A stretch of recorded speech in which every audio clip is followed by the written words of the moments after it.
Today, we're diving into the steps and strategies that's going to help you take control of your credit. This video will give you a step-by-step roadmap to transform your credit and get yourself ready for that all-important mortgage pre-approval. So let's roll up our sleeves and get started.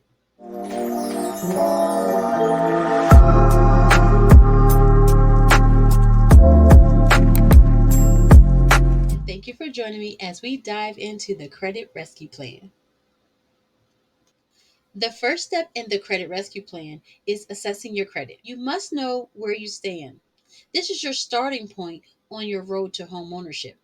Before you talk to a lender, you want to know where you stand as far as your credit score is concerned, because this is one of the top determining factors, if not the top determining factor, when it comes to getting you pre-approved for a loan. First, you want to obtain your credit report from all three credit bureaus. That's Experian, Equifax, and TransUnion.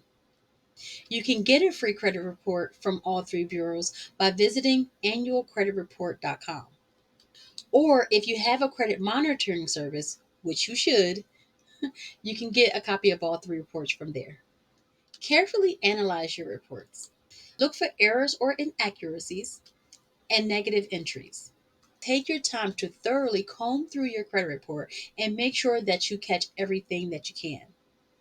When doing this part, it's best to have a copy of your report printed out or on a digital device that you can mark up or edit a PDF document so that you can cross out items and leave notes about inaccuracies that you find that you'll need to address later. You want to understand the factors that contribute to your credit score. These include payment history, credit utilization, length of credit history, new credit, and types of credit. It's like knowing the rules to the game. How can you win the game if you don't know the rules? To get an accurate picture of these categories as they pertain to your specific credit score, you want to get not only a copy of your report, but also you want to know your actual credit scores. Your FICO score, to be exact. You want to be sure that it's your FICO score that you're looking at, because this is the score that is used by most mortgage lenders to determine credit worthiness. You can use myfico.com to access your FICO credit scores, and you can use the Experian.com website to access your credit scores. Experian.com also allows you to check your Equifax and TransUnion FICO scores also for an extra membership fee. Determine your target desired credit score and set a timeline. These two goals will be your guide to get you to the finish line. And essentially, you're using that target to keep you motivated, to keep going, to get to the finish line. When you know where you're going, you know where you're headed, and you can see it, it makes it easier to stick to it. My recommendation is to shoot for a 640 credit score. It's the lowest credit score that you can achieve and still be able to qualify for a wide range of loan products and still receive favorable rates and terms. Now you have entry level credit scores like 580 up to 620 that you can get pre-qualified with.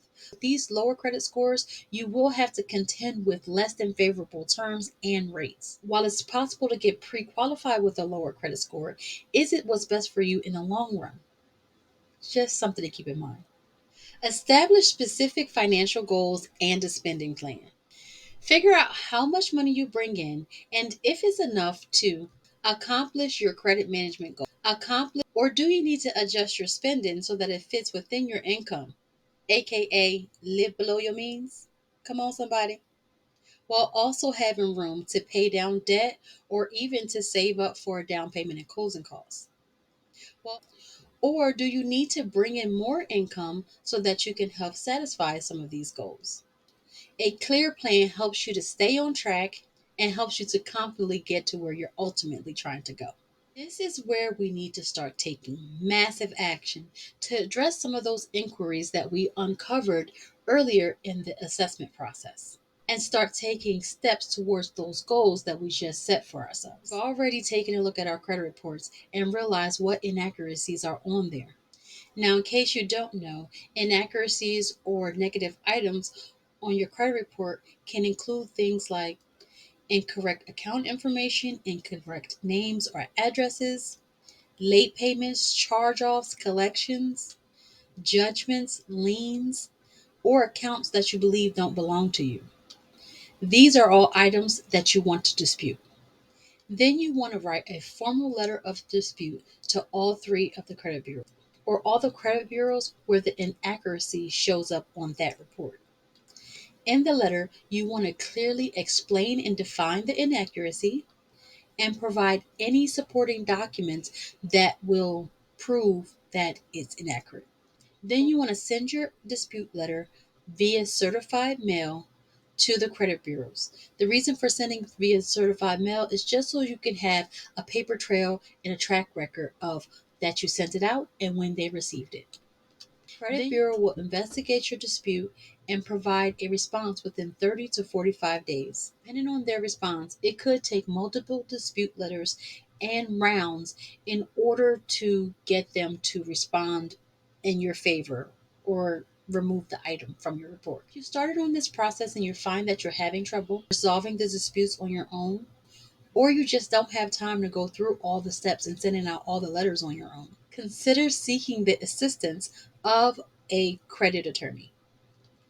I have included a link in the description box below for a done for you credit repair solution. When you sign up for a membership, you don't have to send out any letters on your own. You get access to a reputable credit monitoring service, and a whole suite of other perks and benefits are included in the membership.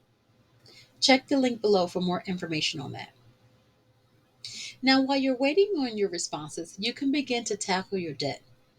Reducing your debt is another sure way to increase your credit scores.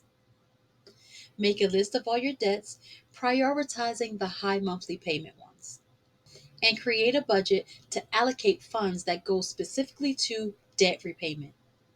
We'll call this your financial battle plan. In this plan, your goal is to reduce your credit card balances to below 30% of their credit limit. High credit card utilization can hurt your chances of getting a mortgage pre-approval. Take a look at all your revolving credit, write down each of their limits, and calculate what is 30% of that limit. This is where you want to pay your balance down to. I would say even pay it down to 20%, even zero if you can.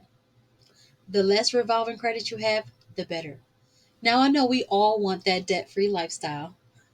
Well, bad debt anyway. But for the purposes of qualifying for a mortgage, you want to get all of your debt paid down to below 43% of your income, of your total monthly income.